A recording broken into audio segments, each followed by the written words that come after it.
Good afternoon, everybody. I'm going to dive right in. There are two types of roots, tap roots and fibrous roots.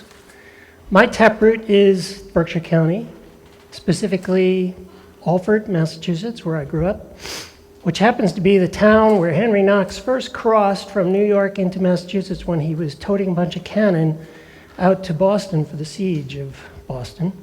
And Route 71 was the route on which I grew up, and oddly enough, I live just a quarter mile off of today after returning to the Berkshires. My fibrous roots, like anybody's fibrous roots, are built on the things and the experiences we have, where we get educated, what we do in our community, clubs we join, people we meet, colleagues that we feed off of. And one of the first people that influenced me was a professor of food science at University of Massachusetts who introduced himself to 200 people in his audience lecture twice a week by saying, "I'm Fergus Clydesdale, same as the horse." And Dr. Clydesdale taught us to think critically and to think in perspective, and to break things down to understand them a little bit better. And 40 years ago, he was saying to us students, eat a wide variety of foods and monitor your intake of carbohydrates, fats, and sugars. So what are we talking about today? Carbohydrates, fats, and sugars. He also was a ponderer. He would ponder things and he would tell stories during his lectures. Things like, could you imagine how people determined what they wanted to eat in the very beginning? And he would give this anecdote about two cavemen standing there, and one says to the other, "Did you just see the thing that came out of the back end of that chicken?" And the other one says, "Yeah, we ought to go try and eat it." His point was trial and error. I went from there to graduate work at the University of Connecticut, where I became fascinated with economics and with the idea of markets and how markets clear. One of my professors was John Torkelson, who had a son, Peter, who shortened his name to Torque, and he was Peter Tork of the Monkees. And the Monkees recorded a song called Classical Dreamer, in which there's a line that says, "He has had his fill of everyone since Mill." And that was an ode to his father, who refused to teach economic theory beyond John Stuart Mill because he thought that's where classic economics ended. So those were the formative things that got me thinking. And so we are all consumers. Consumers utilize economic goods. And I want to talk about the food industry a little bit. I want to talk about how we interact as consumers with manufacturers, how things get learned about us, and generally speaking, the rate of change in the food industry. I think we all think of this as our rate of change. Now, I will stipulate that yes, we can feel this way, but in the industry that I'm familiar with, change really didn't happen all that fast. Here are the products of the first company I worked for, and they're pretty much the same today as they were 35 years ago when I started working. So production, you and I have all gone in the store, we see these end aisle displays. Those are created to encourage us to buy more. And the grocery chains use them to get you to come into the store with a feature. So what does grocery look like as an industry? It is $700 billion large. The United States economy is $12 trillion in total, so that's about 5.5% of the total economy. It's 6.5% of your and my disposable income. Now, the average store around here where we go in is about 40,000 square feet, and there are 39,000 items in each one, typically. You will be surprised at how few of those you are really focusing on. We'll get to that in a minute. A big innovation in grocery was the barcode and scanning technology. That allowed us to collect data and to feed the data back, not just for ordering, but it began to pile up in terms of all we knew about the consumer, but we didn't know what to do with it. Remember that consumers were paying cash and checks, and then eventually they started using credit cards. That was a game changer. We now knew not only what the consumer was buying, we knew when they were buying it, how much they were buying, who they were. where they lived, and how they behaved in other purchases. This is Winthrop Rockefeller. He was one of the famous Rockefeller family. He decided he was not going to stay in New York. He went to Arkansas. He became a very successful rancher and businessman. He was elected governor twice, and he created a little company called TEDxYouth, which was a data gathering company of all the information he needed to run his businesses and to win public office. And he did something that was very, very interesting. He was the first one to put it in an electronic database, which meant it could be searched and it could be manipulated. TEDxYouth now, today, buys data from credit card companies and other people who do transactions and melds that together with a bunch of other information, and you'll see the map of how that comes out. And what I'm saying to you is that they know far more about you without knowing who you are as an individual than Facebook could ever hope to. Harry Balzer was another person who emerged on the scene, and Harry, an NPD group, began asking a set of questions of consumers every year, not to ask their opinion, but to ask them to log exactly what they were eating when they were eating it. So it wasn't data that could be used in order to determine what you wanted to make if you were imagining new products. It was data that was telling you this is what people are actually doing. It was a big difference. So we were now getting industry becoming more efficient, responding to the consumer. The consumer was making these elections in the grocery. There's this massive pile of data, and now we could mine the data and pick little pieces out to determine what the consumer might be thinking. So by using a zip code and your credit cards, profiles were developed by companies like TEDxYouth, and they would never identify who you were, but it would feed back to the companies. And therefore, we could identify that somebody bought a minivan, they were likely to have visited a theme park within 6 months, and they probably bought a television or a smart television in the last 5 years. That is speaking volumes to the industry about how they're going to connect with you with advertising or the kinds of things that you may need. If you're going to be a mobile person with kids, you may need a lot of things that you can take in the car and not worry about them spoiling. Amazon is great at this, as we all know, if you shop on Amazon, because they say, oh, you know, people who bought that also like these. The way they know that is that that segment of their business is actually one of the smaller parts of their business. The biggest part of their business is cloud services and the algorithms that they build in for some very, very important clients that tell them how to mesh this data together to project out what somebody may want.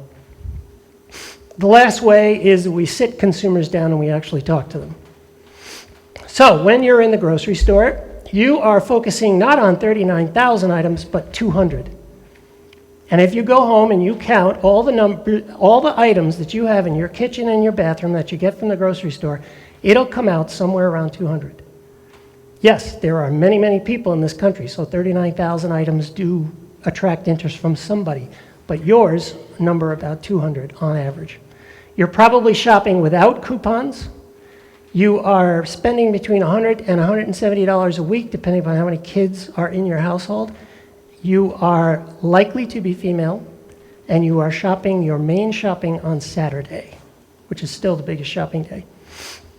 The industry prints $2 billion worth of coupons. 1% gets redeemed. So when you hear stories about these super shoppers who go in and pay almost nothing and come out, yeah, that's possible because there are so many out there. So we have 350 million people in the United States, about 120 million households. 200-odd million of us claim to have gone into or out of a store. The primary shopper in many cases is a female. So you want to get girls into other things, tell your husbands to go do the shopping. This is what a grocery store layout typically looked like. Very simple. The dry stuff was in the center, there was some dairy on the outside.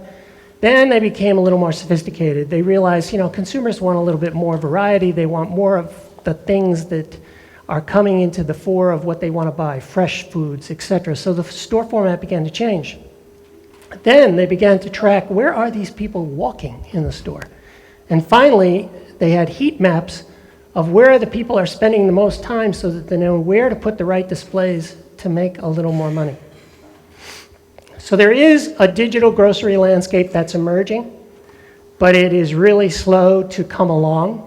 There are discussions about this idea of an omni-channel where we have consumer information, manufacturer information, grocery information. This is just the latest idea, I think, from the grocery retail industry that may never come to fruition. But there are things that are happening that are digital. So we are asked to go to the perimeter of the store because that is where they are experiencing growth. 7.5% of growth in the grocery store is on that edge. So they want us to go to the fresh fish market, the meat market, the vegetable stand, the pizza place, the deli counter. They want us to go to these more convenient forms of service or the more attractive, more appealing fresh areas. And that is where they are attempting to make their money. Some important things that are going on with the consumer with all of this trend is provenance. Where is the food coming from?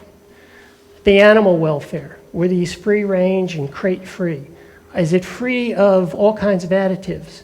Are there certifications associated with it? You know, certified grade A beef, etc. So these are important consumer sensibilities that are being incorporated into what's going on in the food industry. A few statistics. 80%, okay, and today, 80% of all the meals we eat at home, still. 20% we consume outside. Now, some of you may say, well, wait a second, we're always going out. And that may be true for you, but en masse in the United States, it's still 80-20.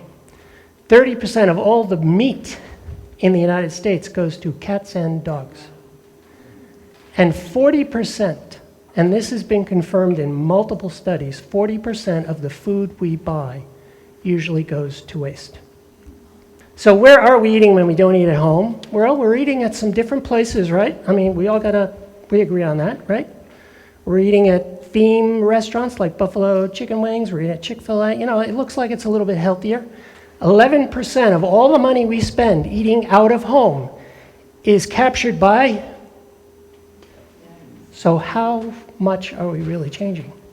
They're changing incrementally their menu. We're changing what we want, but big is still big. So the frequency of consumption. This is the work that NPD Group did, which I always found fascinating. This is the last one that they did of this particular question stream. They have now changed slightly, but I always found this to be a fascinating look at what we are doing. Here is where we were in 2014. This is what we are consuming. So what is moving up, what's moving down? Bottled water, yogurt, fruit, pizza, those are all on the upswing. Tea, salty snacks, and sneaking in at number 10, eggs. What's moving down? Things like carbonated soft drinks, steak, turkey, corn, ice cream, fruit drinks, etc. Here are the top 10 vegetables. Now I know tomatoes are not a vegetable, they're a fruit, but they're classified in this regard. These are the top 10 vegetables most frequently eaten, not purchased, eaten. Tomatoes, eons ago we had these funny looking tomatoes that were full of flavor. Then we wanted something that was more appealing looking. And then the industry got involved and said, it'd be more efficient if they were square, they would ship better in a square box and they wouldn't be as damaged. So they actually did engineer a square tomato. Problem with it was that it tasted like nothing. So after all of that, we have come back to heirloom tomatoes. So how much are we really changing? We're experimenting with things, but we usually end up back where we started. Carrots, they're coming up the scale, and they're great. We love them in these little packages. Most of these little packaged carrots start out life as really ugly carrots, and they get machined into those little packages. But that is a way the industry found of using those which would normally be discarded and making them into something a consumer might like. The frequency of consumption, again, here's where we were in 2014. We had to change, right? We absolutely had to change. There's no way we couldn't change. 10 years earlier, this is the list. Not terribly different. Out of the list of what we were eating in 2014, tea and salty snacks crept in. And from 2004, juice fell down, and so did ready-to-eat cereal. Other increments of change, Peapod, I don't know if any of you had experience with that. You can send your order in and you can pick it up at the store, or they will deliver it to your house. There's also Grubhub now, which you can get a meal from your favorite restaurant. They'll deliver that to your house. And then there's this really, really dramatic change, Blue Apron, where you actually cook at home. Now, I want to talk for a minute about sustainability, because in my career, there was a lot of slogans, a lot of ideas that came into the industry and out of the industry, never amounted to anything. But sustainability is one that I think has real traction. It's the combination of environmental interest, consumer interest, and corporate interest, oddly enough. A company that really is sensitive to this is Coca-Cola. And similarly, the company I work for, Dr. Pepper, if you don't have good, clean water, you're out of business because you're making beverages. You have to have surety that you're going to have a supply. And this began to run through the entire industry. You know, we got to be careful with GMO food. Who really wants that? If we're going to certify it, we got to make sure we have an adequate supply. It went the whole gamut through the food industry, and sustainability to me is a real issue that they're embracing and that is meaningful. So this may be the way we feel about change in general, but the food industry is really more like this. It is sort of like a melting glacier, and I will grant that it's melting a little faster than maybe we would like it or that it used to, but it's still moving less quickly than in other areas. So it takes me full circle back to Route 71. And every now and then I notice that Route 71, they maybe do a little touch on a curve. They soften the curve, or they improve the drainage, or they put a nice new top on top of the road. But it still ends up taking me to the same place, which I'm always happy to go to. So my advice is do what Fergus Clydesdale recommends and consume responsibly. Thank you very much. You've been very good.